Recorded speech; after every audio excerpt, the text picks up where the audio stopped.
Hello and welcome to the Property Investors Handbook podcast series. I'm your host, Adam Bell, and once again here in the studio with me is Colleen Sutherland from Sutherland's Property Management Group. Welcome, Colleen. Thank you so much. Excellent. Another really interesting topic today that I'm sure a lot of property investors, homeowners think about, and that is final inspection and bond claims. So when a tenant's moving out and, probably new ones coming in or the investors moving in themselves. So a hot topic for tenants and owners. Can you explain to me what a bond claim is? And I guess that's probably from both perspectives, from both the tenant and the landlord. And the landlord, yes. So the claim can be made by the tenant because it is the tenant's money that's sitting with the bond board. However, a landlord can make a claim if there's money owing after the end of the tenancy. So it could be rent or water or cleaning or something like that, and they can make a claim on the bond through the bond board. Okay, sure. Now, can you explain how a final inspection works and how its outcome plays a role in a bond claim? So your final inspection is an inspection that is more than just your routine inspections that you've had during the tenancy. So when you've given notice to the agent or landlord or vice versa, that to me is when the process of vacating the property begins. So it can be 60 days, I get it, and you think, it's too far away. Yep. But then if you've left it and you've left it to the last minute, and then you've got to scramble to get it all cleaned up and ready to hand over. So the final inspection will be an in-depth inspection of the property that needs to be clean and left in the same or similar condition to when they moved in. Okay. And when is that inspection done? Is that inspection done still during the dates on the tenancy agreement? Is it done before the tenancy actually finishes, or is it afterwards? So just say you're moving out on the 30th of the month.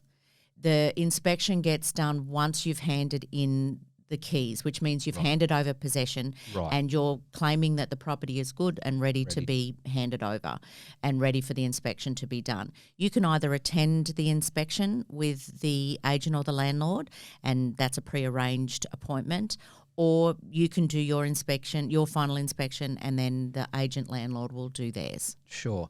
And when you do an inspection like that and you find things that still need to be attended to, is the tenant given the opportunity to address those things and to come back and, I guess, is there a final inspection? There can often be lots of inspections. But what happens is when you've given notice, and I can only speak from our office, is that we will acknowledge that you've given notice, confirm that you're moving out on this date, and this is what you do. So you'll get a set of documents that's an exit report. You'll probably get a copy of your entry report. You'll get checklists on what we'll look for, and you'll get checklist on what you need to do to move from the property. So whether it's mail, stop your direct deposits, all that sort of thing to help you to move so that when you've gone and money's not still coming out, you go, oh my God, I'm still paying rent. So you need to have stopped all of that.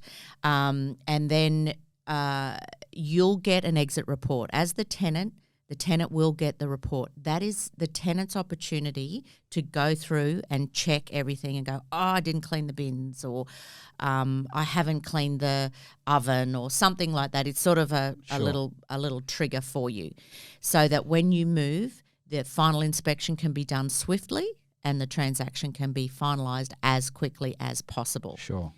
However, if you've handed in the keys and you've done, that's enough because I can come back because I'm really busy and I can come back, you may not get the opportunity to come back because under the legislation, the agent or landlord don't have to give you any time. You've had 60 days to move. That's 60 days. Why do you need another day? I was going to say, because every day that it's empty is costing a landlord It'll money. cost the landlord money, yes, or we've got another tenant to move in 3-5 business days. Now I've got to, push everybody along so I can get the property ready for the next tenant. So many questions here, so many questions. Yeah. But the one that did come to mind, what happens when you've done, say, the exit report and the tenant doesn't agree with it, i.e., we said the walls need to be clean, and the tenant says they are clean. Mm. Who determines what is clean? And do you get many scenarios like that? Yes. I was going to say, I would have thought so. Not every tenancy ends in a bond claim, because the bond can only be claimed if there is something that needs doing, or you need to still pay the rent or the water. Where I've gone in and I've had a look, and the definition of clean is if it can be removed, it's not clean. Right. Yeah. So if it can't be removed, like it's aged paint, then it just looks aged, and it'll probably need painting. So if it needs painting, it just needs to be clean, and then I'll get the painter in, we'll get the landlord to paint the property. Sure. Yeah. Okay. What are some of the common issues that you do find in a final inspection? That I guess the most common one that does lead to a bond claim. The most common one is cleaning. So it has to be reasonably cleaned. We can't enforce a professional bond cleaner. We suggest one, because often when you're moving out of this house and moving into that house is all exciting now, because, I'm setting it up. And all you want to do is get rid of that one. Yeah. Don't want to go back there. That's an old problem that I don't want to have to deal with. So we would recommend that you would get a professional cleaner, because I've got all my stuff out, someone else can clean it, and if there is an issue, the cleaner goes back.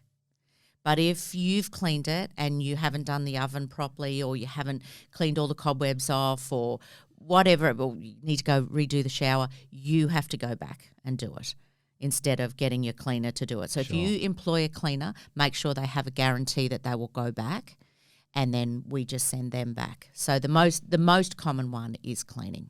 Sure. I'm going to ask you a question that relates to me, actually, Okay. because I am renting, and I've thought about this problem for whenever I move out, whenever it's going to happen at the time I move out. So there's a lamp, not a lampshade, a light fitting, cover that was broken. So it's just got the globe there now. I know that I'm going to need to replace that. I've been to every light shop on the planet, or across the Gold Coast, let's say, and I can't get one. No. They don't exist anymore. So What am I going to do? Yeah, and a lot of people panic on that one. But if that light shade is no longer common and you can't buy it anymore, the agent or the landlord might just ask for a nominal compensation. Sure. Because it was there, it's not there, you can't get one, could just compensate for it. So no landlord or agent can ask you to change that light fitting. Okay. Because that's unreasonable. Sure. Okay. And would I just allow them to take that out of the bond then when I leave? Would that be a good idea? With your bond claim? Yeah. No. If they want a contribution towards the light, do I just say take that out of my bond when I leave? My personal tip would be no. It would be, you've got a list of what you owe. You agree that you owe a week's rent and the water, and I've got to mow the lawn, and I need to compensate for that light fitting, and I owe $500. My tip to you would be pay the $500 so you can claim the whole bond back. And why is that? Because when you go and apply for another property, and one of the questions that gets asked is, did you refund the tenant's bond? And I have to say, no, it was this, this, this, and this. You'll sort of slip down the pile of, wow. Yeah. And I know it's easy to take it out of the bond because you go, oh, that money's there, just take it out of that. But that has repercussions, or can have repercussions of, well, why didn't you pay that rent before you left? Sure. Look, what a great tip. What a great tip. Yeah. Something I would never have thought of. Okay, now our listeners out there are probably waiting for me to ask this question, I would imagine. I'm going to open the can of worms. Yeah. Fair, wear and tear. We get asked that a lot. What the hell is fair wear and tear, and who gets to determine what it is? So fair wear and tear is considered that during the course of living. So if you've, scuffed that door because, you drag something through or something like that, something very basic, or the carpet is worn from, this is where I walk all the time, and the carpet is worn, that's wear and tear. Yep. And the knock on the architrave of the door, that would be fair wear and tear too, because it's not malicious. If you've taken the architrave off the wall, Right. like dragging the fridge through, Yep. then that's not wear and tear. That would be considered damage, or you would need to fix that. Okay. Yeah. Give me some examples of what tenants have thought is fair wear and tear that isn't. Pet damage. Okay. That's not fair wear and tear. Okay, so the fact that my dog goes in and out our fly screen in the door and that's all, that's not fair wear and tear. If it's a doggy door, No, it's not a doggy door. Okay. He's just gone through the fly screen. yeah, no, that's not wear and tear. Bugger. No, that's not wear and tear. But what is not wear and tear is if you have pushed the chair back to the wall and it's dented the wall, or like your bed head or anything like that that's actually made a dent or a hole. None of that is fair wear and tear. Okay. One other one that we get quite regularly is where a door handle has gone through the wall, because the door backstop stop is isn't there. missing. Yep.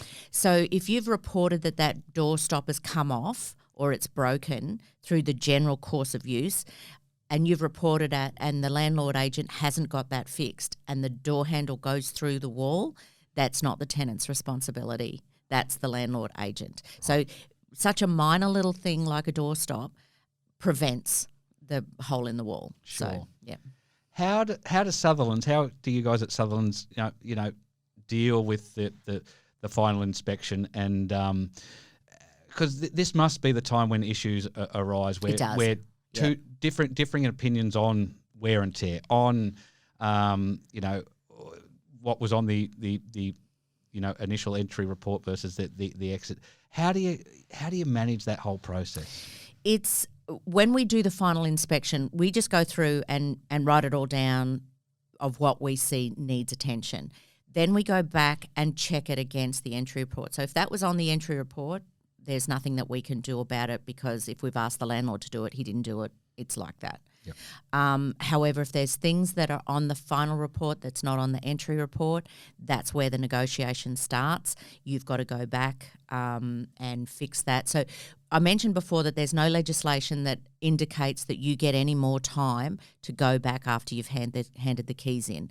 But another piece of legislation tells us that we need to mitigate a loss to the tenant.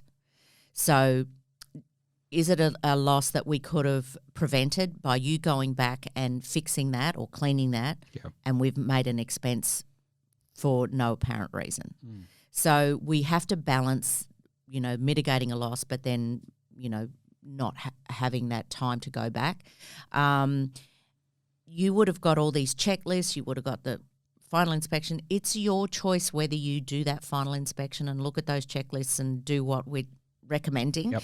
Because if you don't, then don't get upset with me when I tell you that you don't have any time to go back now. Sure.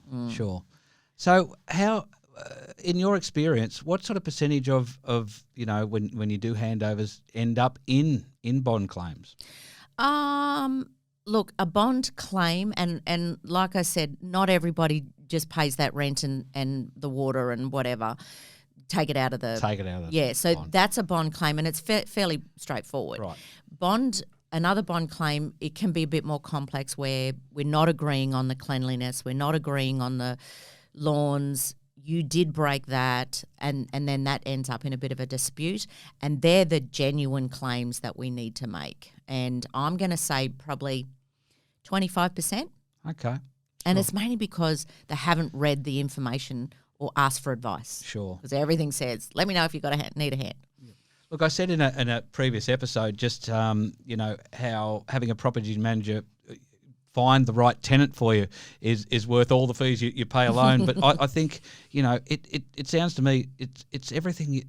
A lot of property investors will probably think, there's not much for you guys to do in the course of the tenancy, even though there is. However, the amount of work and services and value you provide at both the start and the end of the tenancy is just phenomenal. It is. I heard a throwaway comment the other day of, they just collect the rent, don't they? And you really have to Take do a these deep ones breath. because there is so much more than that. So even though the tenancy may run along beautifully and then we come to the end and the wheels fall off, all that we've charge through that tenancy may all be absorbed at the end and working out the tenancy and going if we have to go to mediation or tribunal or something like that. So, yeah. And the amount of time you would be saving an investor for them to have to do that themselves, and the minefield of knowing the legislation and everything else. So, that's right, knowing the legislation, but taking the emotion out of it as well. Yeah, which is a common theme that keeps coming up in these podcast episodes. And look, that's something, because you've said it to me before, an investor, a landowner, it's their money, it's their investment, it's, and it's worth hundreds of thousands, if not millions of dollars, and you've got the tenants there with, and it's their house. And it's managing the relationships, in the tenancy. That's right. Yeah. It's it's a key piece. It's not a straight line from tenant to landlord. I'm seeing this as a triangle, and that's right. With you at the top of the triangle, and that's why you do need a great property manager such as Sutherland's to be able to handle all this for you. So, again, almost out of time, but can you explain the importance of photographic evidence in a bond claim process? So at the start of the tenancy, you will have an entry condition report, and how thorough that is vital to the end of the tenancy. So we'll have taken photos that was clean, that was undamaged, there was no chips in the window, all that sort of thing. So when we go to do the end of it, we'll take a photo and say, well, the screen's cracked, or the oven door's broken, or something like that, and you haven't reported it. Oh, the cleaner did that when she moved out. When she was cleaning the house, the cleaner did that when she was cleaning the oven, or something like that. Yep. So that evidence then we can take into tribunal. So you've got mediation and then tribunal if you haven't been able to settle it. That evidence is vital. Or if I'm trying to get you to go back and mow the lawn and edge the lawn, I can show that you haven't mown it and you haven't edged it, and I need to make a claim on your bond. So the onus of proof will be on the person who's claiming it, claiming the tenant's money. So it'll be the landlord or the agent, and I need to be able to prove why I'm making that claim on their bond. So if something has to go to tribunal, you do that on behalf of your clients? Yeah, so that the tribunal, mediation, so you have to go through mediation and get a notice of unresolved dispute. If you can't agree, they'll send you this bit of paper that says they're not agreeing, Mr. Tribunal, they're going to come to court. So we make an application, we put all the evidence together, and some of it, I've got photos of it, they can be screeds of paper because we're like a solicitor. I'm about to say, because you have to know how to... Call the property managers, but you're lawyers as well. Yeah, so we have to know how to present a property in a tribunal hearing. And again, like I mentioned, the onus of proof is on the person making the claim. And so we have all our ducks in a row and we get it all together. And QCAT is separate to residential tenancy. So there is a fee for most agents that will charge to go to QCAT because it's a whole separate thing and it doesn't come under tenancy legislation. It comes under the QCAT. Makes sense. Thing. Yeah. Makes sense.